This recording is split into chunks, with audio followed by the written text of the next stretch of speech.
दोस्तों वीडियो में बात करेंगे कि कॉकरोच जनता पार्टी के फाइनल प्रोटेस्ट में, ताली और थाली वाले प्रोटेस्ट में, पीएम मोदी के फॉर्मूले वाले प्रोटेस्ट में कितनी भीड़ जंतर मंतर पर दिखाई दी और अभिजीत दीपके ने धर्मेंद्र प्रधान के इस्तीफे को लेकर पीएम मोदी को क्या बोल दिया, किस तरह पीएम मोदी के फॉर्मूले का यहां पर मजाक बनाया गया और मोदी सरकार को आईना दिखाया गया। देश के तमाम शहरों में धर्मेंद्र प्रधान के इस्तीफे की मांग को लेकर प्रोटेस्ट के बाद एक बार फिर जंतर मंतर पहुंचते अभिजीत दीपके, जहां पर उनके समर्थक और कॉकरोच जनता पार्टी के मेंबर थालियां लेकर पहुंचते हैं। थाली बजाते हुए मोदी सरकार को आईना दिखाने की कोशिश करते हैं। मोदी सरकार को जगाने के लिए बर्तन लाने के अलावा कॉकरोच जनता पार्टी के तमाम समर्थक तरह तरह के पोस्टर भी लेकर आए और ये दिखाने की कोशिश की गई कि आम पब्लिक और उनके बच्चे जहां पेपर लीक जैसी समस्या का सामना कर रहे हैं, शिक्षा व्यवस्था में खामियों का सामना कर रहे हैं, वहीं मोदी सरकार के मंत्री निर्मला सीतारमण, जयशंकर, पीयूष गोयल, राजनाथ सिंह, इन सब के बच्चे विदेशों में पढ़ाई करते हैं जहां पर ऐसी कोई समस्या नहीं है। अगर भीड़ की बात करें तो पिछले वाला जो प्रोटेस्ट हुआ था उससे ज्यादा साफ भीड़ देखी जा सकती थी कॉकरोच जनता पार्टी के इस प्रोटेस्ट में। इसकी वजह यह भी हो सकती है कि पहले वाले प्रोटेस्ट को लेकर बहुत सारे युवाओं में इस बात का डर था कि अगर जंतर मंतर पर जाएंगे तो क्या लाठीचार्ज तो नहीं हो जाएगा, क्या दीपके की गिरफ्तारी तो नहीं हो जाएगी, कोई संकट तो नहीं हो जाएगा। तो पहले लोग कॉकरोच जनता पार्टी को देखना चाहते थे।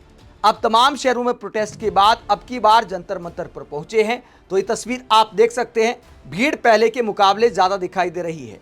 ये वीडियो आप देख सकते हैं किस तरह की भीड़ यहाँ पर दिखाई दी है। जब अभिजीत दीपके मंच पर आते हैं तो क्या सीन होता है, वो तिरंगा लहराते हैं और सामने भीड़ के हाथ में भी तिरंगा दिखाई दे रहा है, थालियां दिखाई दे रही, बर्तन लेकर लोग पहुंचते हैं कि बर्तन बजाते हुए मोदी सरकार को नींद से जगाने की कोशिश की जाए। तो इस तरह का सीन कॉकरोच जनता पार्टी के इस प्रोटेस्ट में दिखाई दिया, जहां तिरंगा लहराने के बाद और ताली थाली बजाने के बाद अभिजीत दीपके धर्मेंद्र प्रधान को टारगेट पर लेते हैं और धर्मेंद्र प्रधान के इस्तीफे को लेकर पीएम मोदी को क्या सुनाते हैं, बयान आप सुनिए। वाइब्रेशंस क्रिएट होती है और उस वाइब्रेशन से कोरोना नाम का वायरस खत्म होता है। तो कुछ दोस्त है, उन्होंने एक और नया इन्वेंशन किया है। उन्होंने ये बोला है ना कि आज एजुकेशन सिस्टम पर भी धर्मेंद्र प्रधान नाम का वायरस बैठा हुआ है।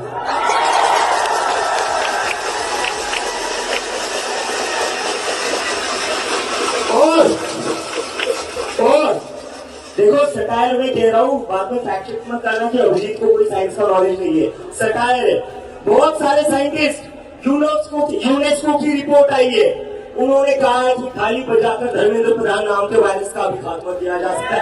उनको भी किसी से हटाया जा सकता है। तो ये एजुकेशन सिस्टम में जो वायरस बैठा हुआ है उसको भगाना है या नहीं भगाना है? भगाना है। तो चलो थाली बजाओ, बोलो गो प्रधान को, गो प्रधान को, गो प्रधान को, गो प्रधान को, गो प्रधान को, गो प्रधान को, गो प्रधान को, गो प्रधान को। जिन लोगों के हाथ में 2 मिनट कुछ लोगों के हाथ में मैं देख रहा हूँ थाली नहीं है, टेंशन मत लीजिए, एक और इन्वेंशन हुआ था कोरोना के टाइम पर, ताली बजाकर भी वायरस गायब होता है। तो सटायर करते हुए, कटाक्ष करते हुए अभिजीत दीपके कहते हैं कि ताली बजाकर, थाली बजाकर वायरस को भगाया जा सकता है और धर्मेंद्र प्रधान को कुर्सी से हटाने का दावा करते हैं। हालांकि दोस्तों, मैं इस फॉर्मूले में यकीन नहीं रखता। मुझे नहीं लगता कि इस तरह चाहे विपक्षी नेता पानी की बौछारें खाएं, सड़कों पर नारे लगाएं, थाली बजाएं, कोई ताली बजाए, कोई, मोदी सरकार की सेहत पर ज़्यादा फर्क नहीं पड़ता है। विपक्ष की मांग पर मोदी सरकार में इस्तीफे नहीं होते, चुनाव हारने के डर से इस्तीफे हो जाते हैं, तब मुख्यमंत्री भी बदल दिए जाते हैं, पूरा मंत्रिमंडल तक बदल दिया जाता है। लेकिन लोगों की डिमांड पर, जवाबदेही के मुद्दे पर मंत्री नहीं बदले जाते। राजनाथ सिंह का बयान मुझे बार बार याद आता है कि ये मोदी सरकार है, यहाँ इस्तीफे नहीं होते। तो अहंकार में राजनाथ सिंह ने बयान दिया था जो मोदी सरकार के अहंकार को दिखाता है। वहीं अभिजीत दीपके ने इस पूरे मुद्दे को लेकर पीएम मोदी को भी एक चिट्ठी लिखी थी और क्या कहा था। मैं आज भारी मन से आपको ये पत्र लिख रहा हूं ताकि आपका ध्यान एक ऐसे गंभीर संकट की ओर आकर्षित कर सकूं जो हमारे देश के भविष्य, हमारे युवा छात्रों के जीवन और मानसिक स्वास्थ्य को खतरे में डाल रहा है। पिछले कुछ हफ्तों में हमने दुखद रूप से 11 युवा छात्रों को आत्महत्या के कारण खो दिया है। सबसे चिंताजनक बात यह है कि इनमें से 5 छात्रों ने पिछले 48 घंटों के भीतर अपनी जान गंवाई है। ये भयावह स्थिति थमने की बजाय और गंभीर होती जा रही है, क्योंकि आगामी पुनर्परीक्षाओं में यानी री एग्जाम का दबाव युवाओं पर लगातार बढ़ रहा है। पिछले 2 महीनों में मैंने व्यक्तिगत रूप से उन कई परिवारों से मुलाकात की है जिन्होंने अपने बच्चों को आत्महत्या के कारण खो दिया। अपने बच्चों को खोने के असहनीय दुख के साथ साथ ये परिवार अब भारी आर्थिक संकट का भी सामना कर रहे हैं। अपने बच्चों के बेहतर भविष्य के लिए उन्होंने शिक्षा ऋण लिया था, लेकिन व्यवस्था की विफलताओं ने उनके सपनों को चकनाचूर कर दिया। जिन बच्चों की शिक्षा पर इन परिवारों ने अपने जीवन भर की कमाई लगा दी थी, उन्हें खोने के बाद वो पूरी तरह से असहाय हो गए हैं। सरकार को तत्काल राहत प्रदान करने के लिए आगे आना चाहिए। हम मांग करते हैं कि पेपर लीक के कारण उत्पन्न इस संकट में आत्महत्या करने वाले छात्रों के सभी परिवारों को 1 करोड़ रुपए का मुआवजा दिया जाए, यानी 1 करोड़ की डिमांड की है अभिजीत दिपके ने। कोकरोच जनता पार्टी पिछले 1 महीने से शिक्षा मंत्री के इस्तीफे की मांग कर रही है और इस मुद्दे पर पूरे देश में विरोध प्रदर्शन कर रही है। छात्रों की केवल एक ही मांग है, इन मौतों के लिए जवाबदेही तय हो। जवाबदेही तय करना लाखों छात्रों और अभिभावकों का शिक्षा व्यवस्था पर भरोसा बहाल करने की दिशा में एक महत्वपूर्ण कदम है। यदि इन व्यवस्थागत विफलताओं को दूर करने और जिम्मेदार लोगों को हटाने के लिए तुरंत और निर्णायक कार्रवाई नहीं की जाती, तो ये संदेश आएगा कि सरकार मौजूदा हालात को स्वीकार करती है। बार बार होने वाली व्यवस्थागत विफलताएं, कुप्रबंधन और परीक्षाओं से जुड़ी असहनीय चिंता ये संकेत देती है कि हमारी शिक्षा व्यवस्था गंभीर संकट में है।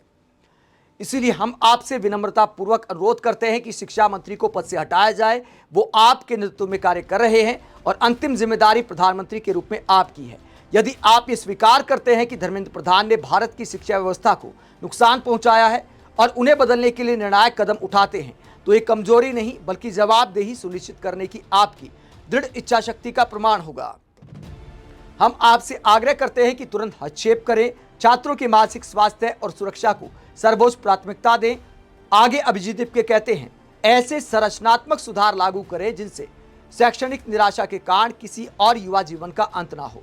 तो पीएम मोदी को चिट्ठी लिखते हुए ताली थाली बजाते हुए जगाने की कोशिश करें अभिजीत दिपके। लेकिन दोस्तों, मीडिया जब तीखे सवाल नहीं करता, डायरेक्ट प्रधानमंत्री का नाम लेकर सवाल नहीं पूछे जाते, जवाबदेही नहीं मांगी जाती, तो फिर प्रधानमंत्री को डर आखिरकार किस बात का है? ऐसे हालात में चाहे ताली बजा लो, थाली बजा लो या फिर चिट्ठी लिख लो, कोई फर्क नहीं पड़ता।